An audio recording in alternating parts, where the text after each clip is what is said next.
this is Ryan from RLS ASMRs of the day. I have this, I don't really know what to call it.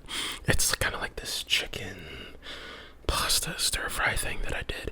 I would have added like some, greens, some broccoli on it, but by the time I got done with it, I really didn't feel like, doing it, basically. So, today,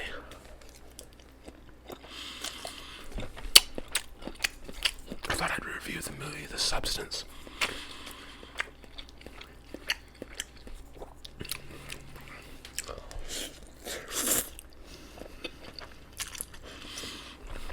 Because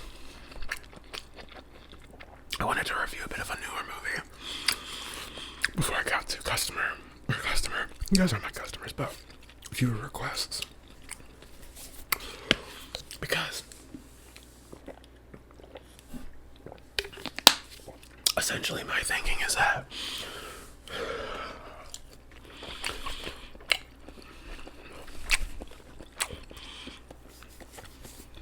well, it was a movie that was already on my list, like my personal list. And when I get to viewer requests, I want to make sure that I gotta be fully locked in. Sometimes I even take a little bit of notes of things that I notice. The Substance I watched when it was I was fully locked in, but I was just relaxing and watching it, which all movies I relax and watch, but I think you get what I mean.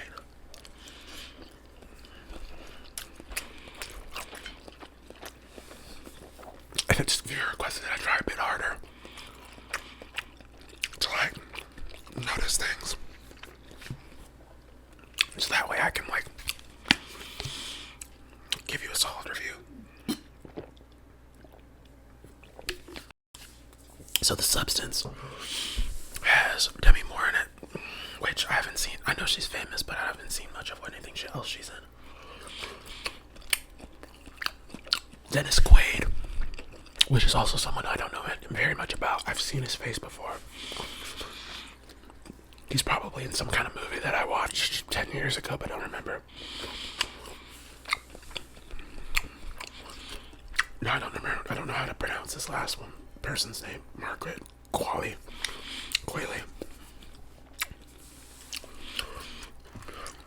I want to say Qualley because there's no I in it, so why would it be Qualley? But I don't know. Don't at me.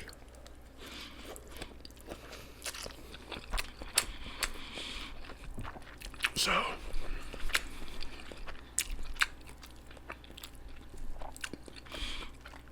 the premise of the film is that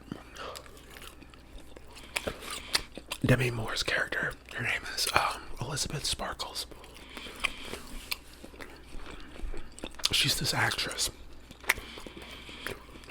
and she was a very famous actress. But now, since she's gotten much older, she's fallen off. And she does this morning workout show. And I forget exactly what it's called. But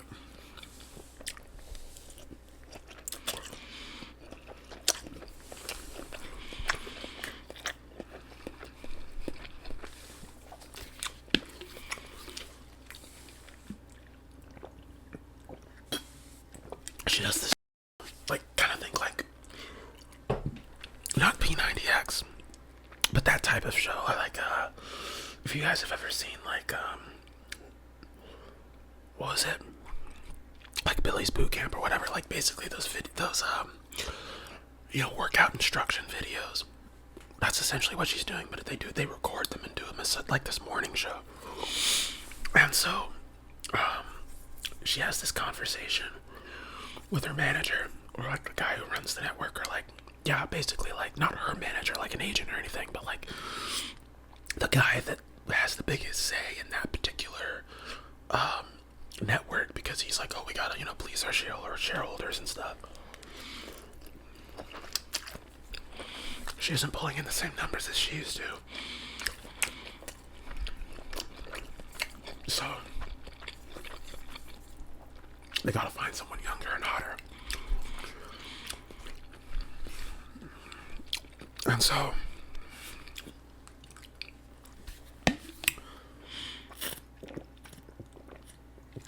she's in the, I forget exactly how it happens. I watched this last night, but I watched it in two parts. Like, I watched half of it, and then the player that I was watching it on froze, so I had to find a new one. But I fell asleep, woke up, and watched the second half, and finished that today. But basically, she overhears him talking basically shit about her, like, oh yeah, you know, she's too old, we gotta find someone or whatever.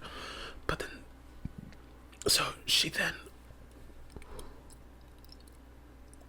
what happens? Oh, so she's driving from that particular moment.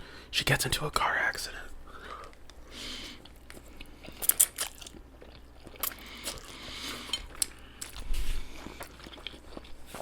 Like, she gets T-boned. Like, she isn't this car, she's this car, she gets T-boned. And,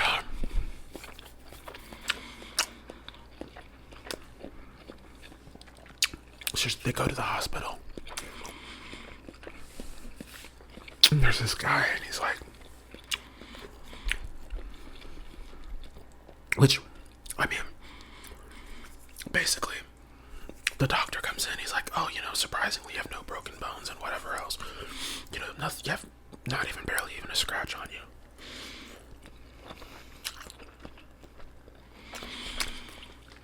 Which is like a bit unheard of.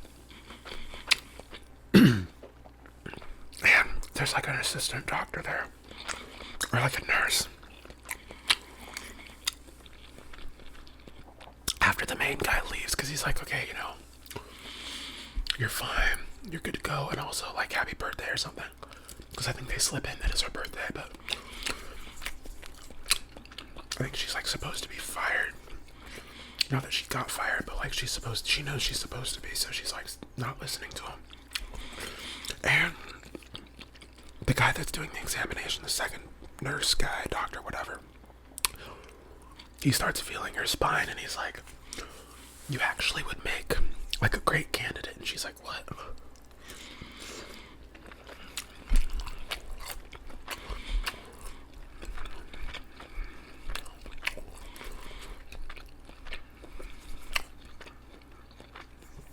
He gives her, I believe, a number.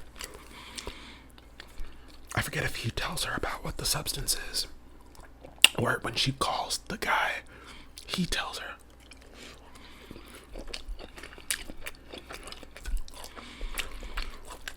But it's basically like this cell-replicating youth serum.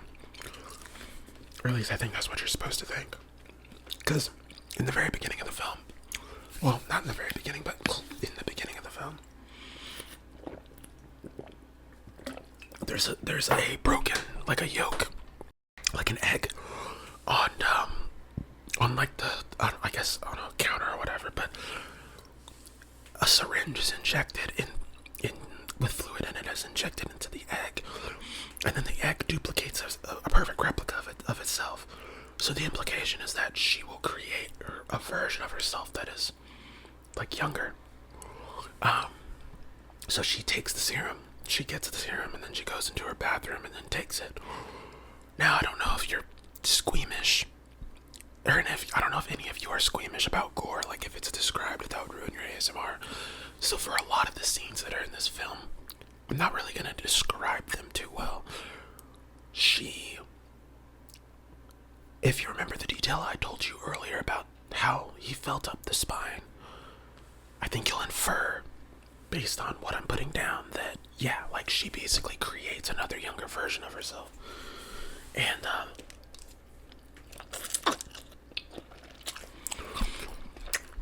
that particular scene, I didn't find disturbing.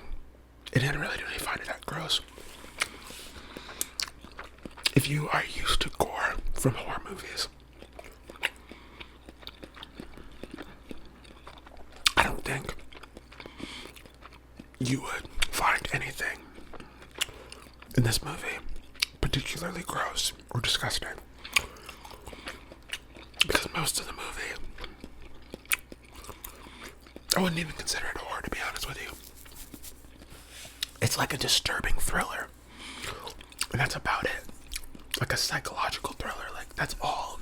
And if you can handle a psychological thriller. A good example would be like 10 Cloverfield Lane.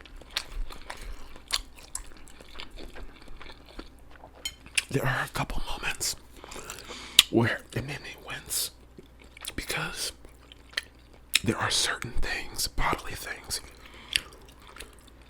that make me cringe, but it doesn't like disgust me. It will more so. It doesn't disgust me or give me a huge reaction. I just go, ooh, that's kind of rough. Because it gives me like an internal feeling of, you know, you get what I'm saying. Anyways. So her new self is born.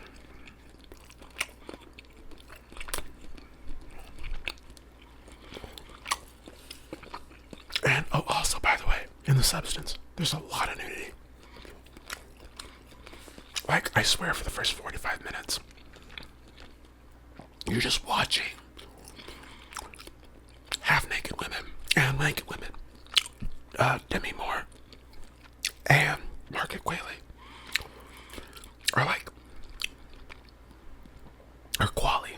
I'm so sorry if I'm saying her name wrong, but both of those actresses are I did not know, despite what you may think, I did not know that going into the film. I just saw the substance. Oh, it's about this kind of weird concept. I found it interesting and I clicked on it.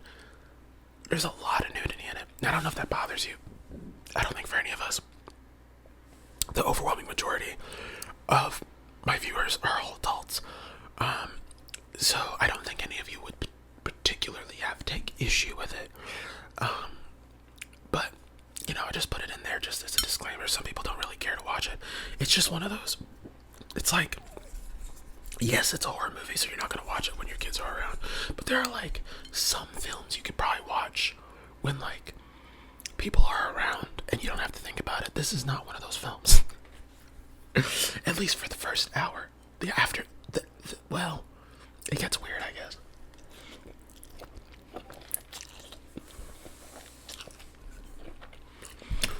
So,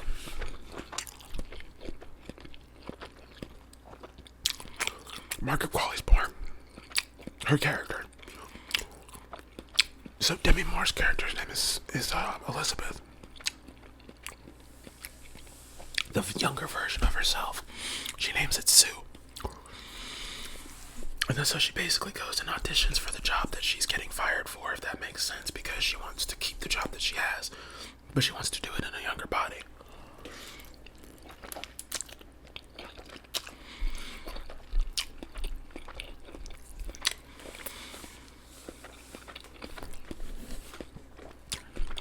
So she goes there.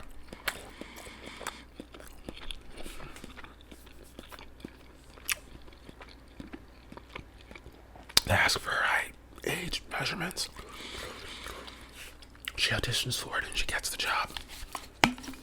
Now,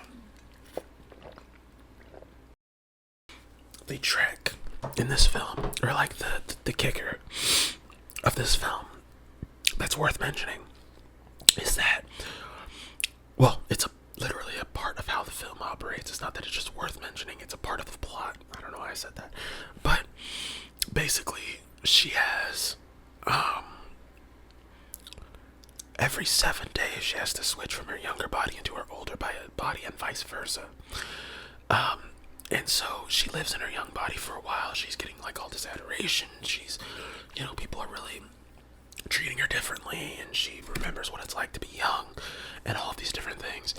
And so when she goes back to her older body, then she gets like a box with all of her stuff in it that the guy gives her, that's like her manager, Dennis Quaid's character, which I forget his actual name because I don't think they mention it that often, but I forget his actual name.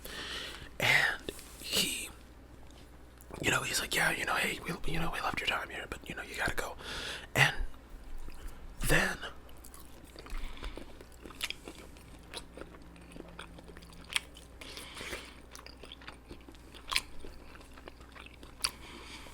Demi Moore kind of has to she's trying to reconcile with the fact that she's still older, even though she created her younger self.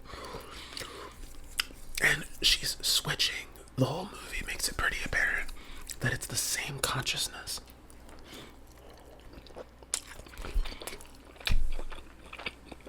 She's basically she's trying to come to terms with the fact that she's still old, even though she has a younger body. She isn't, she's not getting treated the same way when she's older as when she's younger. And she misses it. So, and what I was gonna say, the entire movie makes it very apparent that it's two separate bodies under one consciousness. She's going to sleep as one, waking up as the other, but they're behaving like two different personalities. So there's the personality where she's older, she's more depressed, melancholy, and then there's the younger personality where she's vibrant and kind of a bitch, to be honest. Living her life because she's young and reckless, that type of thing. And so there's this scene where she's hooking up with a guy as her younger self. But she has to switch. And she has to switch every 7 days, without exception. Not a minute over. So, but what happens when she can tell she starts needing to switch because her head gets dizzy. She starts hearing ringing in her ears, and then her nose starts to bleed. Because when she first woke up out of her body, like when she was first born, she has to take serum from her older body. They call it stabilizer. So she gets a syringe and extracts this clear fluid, which, don't ask me about it. They extract this clear fluid from Demi Moore, who's asleep. And every day she's meant to inject one thing. So that's how she lasts every 7 days. That's how she lasts for a whole week. So after a full week, she has to go to sleep and then live in her older body. And the older body has to be able to replenish the fluid. This is later explained because of the stuff that happens later on in the film. And if you've watched enough movies, even if you just haven't watched a lot of movies, I feel like you kind of get where I'm going with this because it's pretty obvious.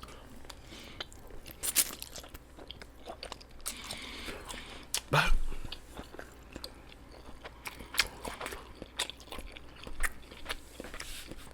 so she's hooking up with the guy, and she's like, "Oh, I really want to hook up with this guy." But she's like, she would have to go to sleep and do it in her older body. She has to leave. Oh, she builds in her bathroom because she realizes she can't just have a naked woman in her bathroom 24/7. She creates a back room that's in the bathroom. That's where they go to switch. So they go into this dark room that's built as a false wall in her bathroom. She has to go behind there, go into the dark room, use an IV syringe thing, or an IV thing, which swaps their blood, which allows the other person to fall asleep and then the person who's asleep to wake up. So when she instead of doing that, which is what she was supposed to do, she takes a few extra hours to have to sleep with the guy, and then she switches back to sleep with the guy, I guess, kick him out, and then switch back. So Demi Moore's character wakes up And she realizes that her finger is like decrepit.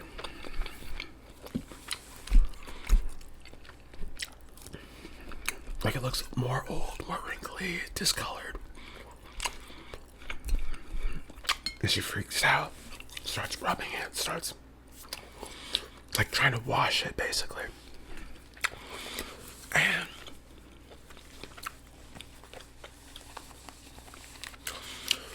it doesn't come off right because it's like her body actually decaying or getting older. And so she calls the people and she's like, hey, she took a couple extra hours. My hand looks messed up. Is there a way we can reverse this? And what the guy says is very important. He goes, what was taken cannot be given back. Which basically means she's fucked, right?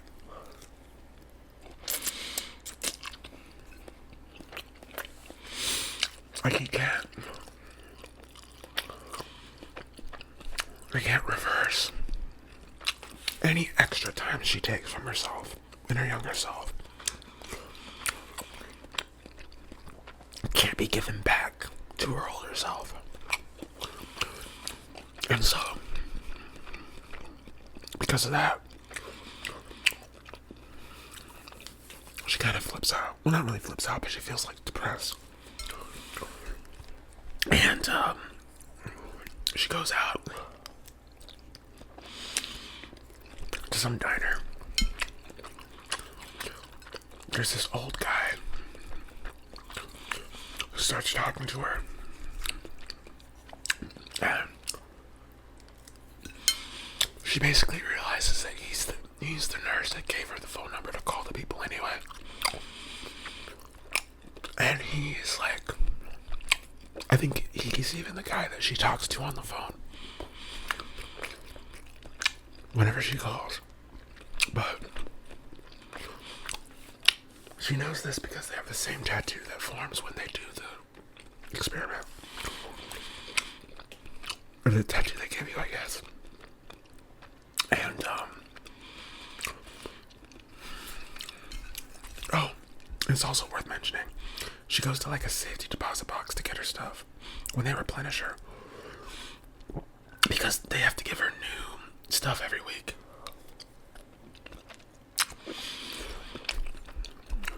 So that she can keep doing it. And,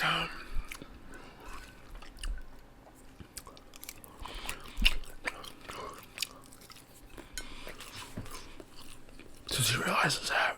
She goes home. And then she's like, she calls this guy. And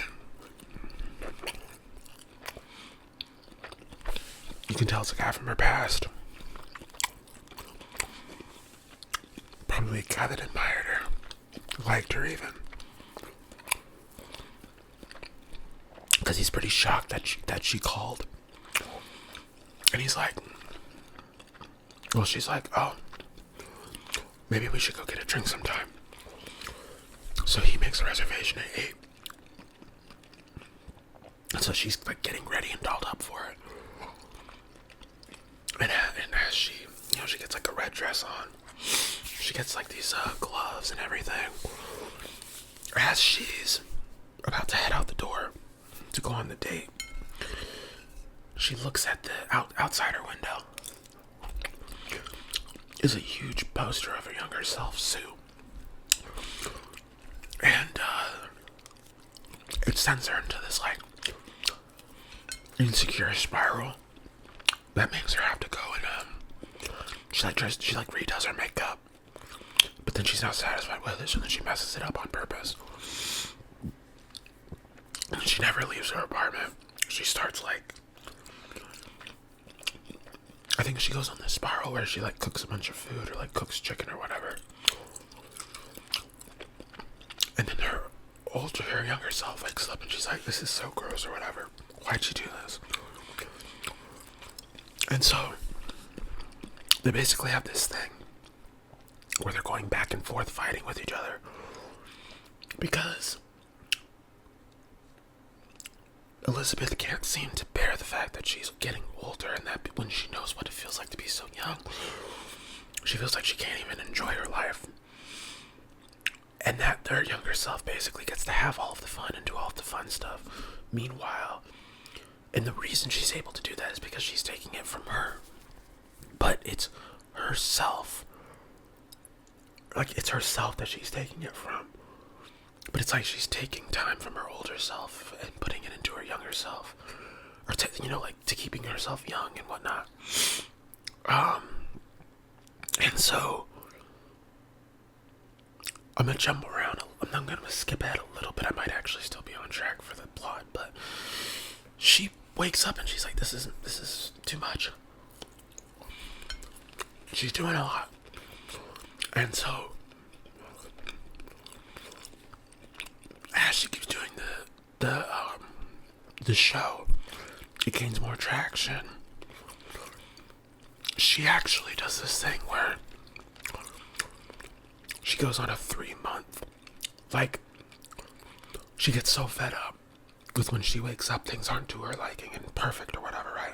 The younger woman, Sue, she gets extra vials and stuff to put the stabilizer fluid in, right? And so because of that, she ends up going on a 3-month stint without switching. And it's because she's like, I'm out of stabilizer fluid. And she calls the place and they're like, if you're out of fluid, the only way you can replenish, they actually say the word, I remember this word because I thought it was funny. He says the sentence like, you have to reboot the fluid. You have to reboot the stabilizer fluid. And the only way to do that is by switching, because that gives her body time to be active and replenish whatever fluid that's being brought from that to bring into the younger person. And so, because she went 3 months of that, because she did 3 months of that, she looks awful. Demi Moore's character looks awful, so much older. The reason she went on that 3-month binge was because she was going to be promoted from doing she was being promoted from the morning show to doing a New Year's, like some kind of New Year's show, but they were going to make her even more popular and even more famous, right? So, in order to get prepared for that, she didn't switch at all with her older self. And she also built up a relationship and whatever with the guys she hooked up with or whatever. It might be that same guy, I'm not sure. Anyways. So, she wakes up. Or actually, I think at first maybe she went like a couple weeks without it, and then she looked bad, but not too bad. They get into some kind of fight over it because Demi Moore's character sees herself on TV, on a talk show, kind of laughing it up about her situation. They're like, what's the secret to your youth and beauty? And she's like, just being myself and loving myself and taking care of myself and blah, blah, blah. And that sends the older one into a spiral. And sends Elizabeth into a spiral. Because she's like, how dare you, treat me this way and then act that way. So because the billboard is outside of her window, she gets a bunch of eggs, throws them on the window. And it's like she's plastering newspaper on the wall, on the glass. She cooks so much food and eats it all that it's a wreck in her place. So Sue wakes up.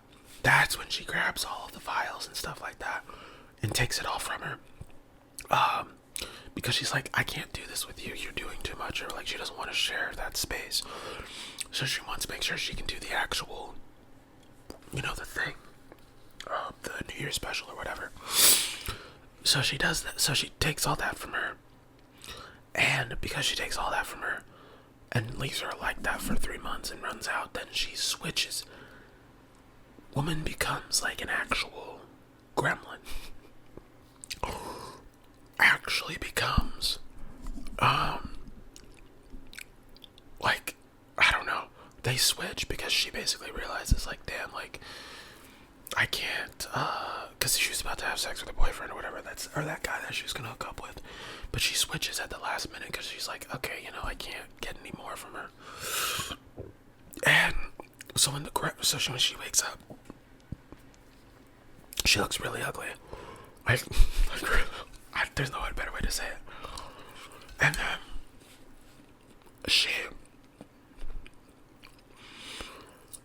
the boyfriend hears what's going on and he thinks, okay, because, you know, they're about to do it, now they're not. He goes to walk to the bathroom. The door shuts on him. Because Demi Moore's character's like, don't look at me or whatever. Tells him to get out. She kind of goes into this, like, spiral. Now, beforehand,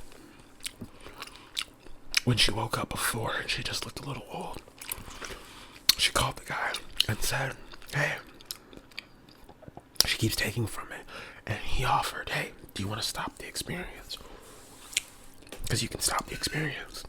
You just, everything that's taken cannot be restored, but you will no longer be a part of her. You guys will no longer be one. You have to go on living on your own. Do you want that? And she goes, no. Now, when she wakes up again, she's like so ugly. She's like, yeah, well, yeah, okay, of course I'll do that now. So she goes and gets this termination serum from her safety deposit box. And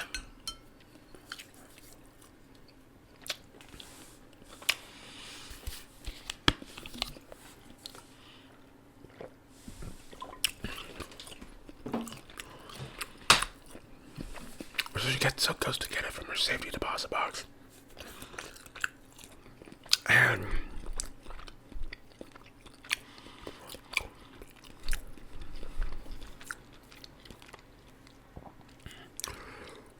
she gets her body, Sue's body, pulls her out, and goes and stabs her with the syringe of liquid. It's like this black sludge liquid. I think it says termination on it, so I think we're meant to assume that that's supposed to kill her. She plans on killing her. Termination. And,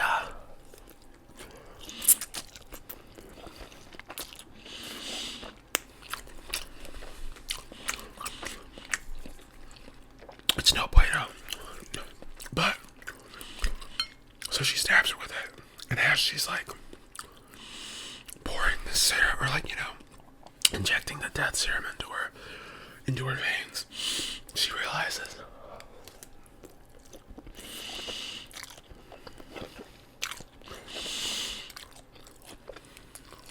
she's like, oh, I need her. I need her to live the life I want to keep living. Because she looks over at the roses. And there's like it's written on a note on the roses, I love you.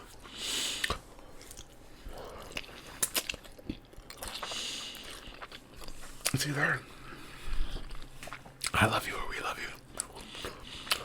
And there's this like thing that keeps playing in her head, like, oh, they're gonna love you, they're gonna love you. And so she's thinking about that love and adoration from everyone else. And even admiration. And she's like, I need that still. So she takes it out. She puts the switch syringe back in. She puts the switch syringe, the one that they use to switch bodies, where it's like an IV thing. She puts that back in her, and then that wakes Sue up, but it doesn't knock out the other person. it doesn't knock out Demi Moore's character, Elizabeth, so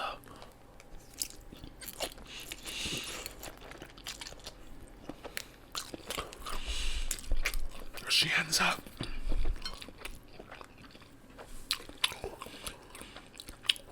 ending her own life, meaning that Sue and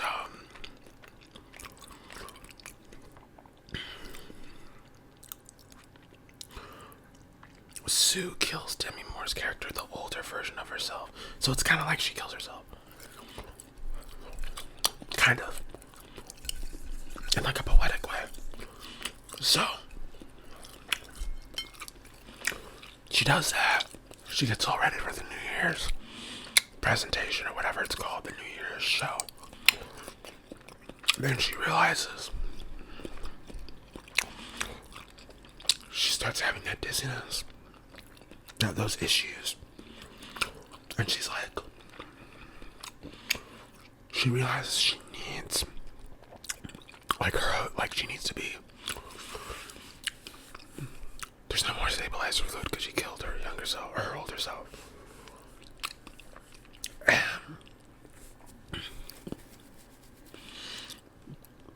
She starts having this like mental breakdown where she's pulling out her own teeth because she realizes she's having like these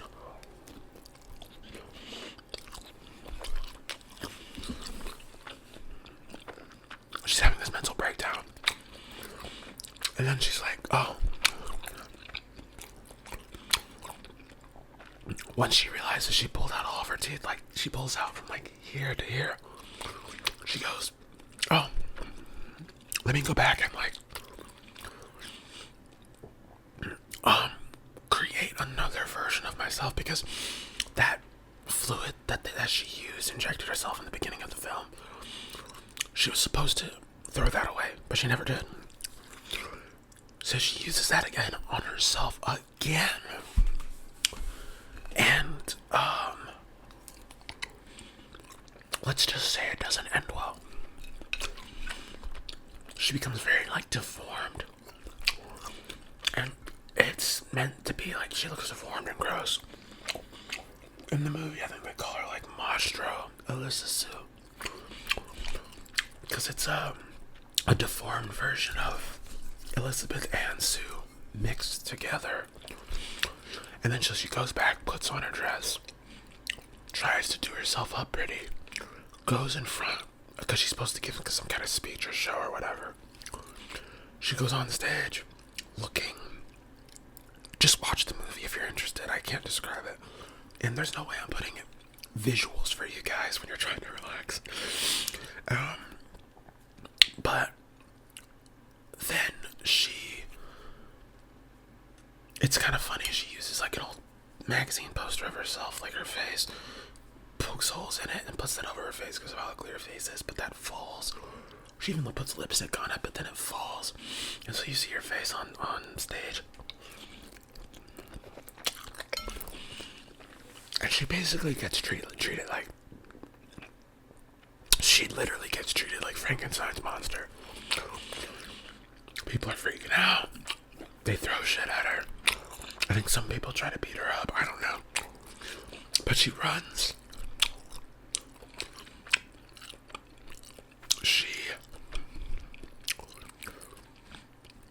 She ends up escaping. I don't know how to describe what I'm about to explain. Actually, I don't know if that's even tingly. Basically, she dies. The end. And I know that's unsatisfying. I don't want to tell you how she dies. I've already explained enough. But like if I describe in detail what happens, it's not that bad. I just think like whatever relaxation, if you're already asleep, thank goodness. But if you're still listening to me right now, if I'm about to describe it, or I'm not going to, but if I were to, I think it would take you out of whatever relaxing trance you're in. If you're working or doing something, I understand, but if you're like trying to fall asleep, just watch the film. But my overall thoughts about it are basically, I'm not gonna lie to you, I don't really care for it that much. Past the first hour, which you can tell it's starting to heat up, and it's pretty cool. It's just, it doesn't, I don't think the payoff is that rewarding. Plus, I may just not be the target audience, but plus, like, there's one of the ways I rate movies, if I get bored at any point during the film, like if I get to a point where I'm like,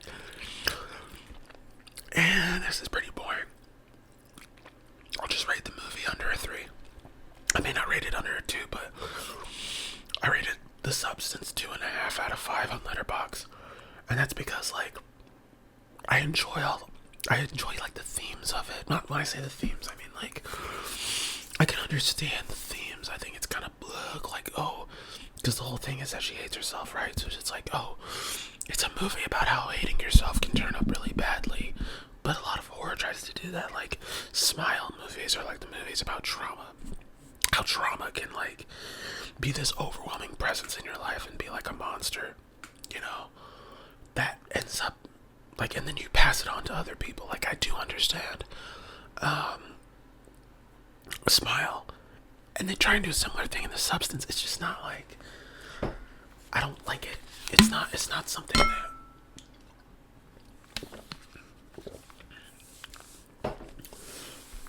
it's not a story that either resonates with me or that I find that appealing.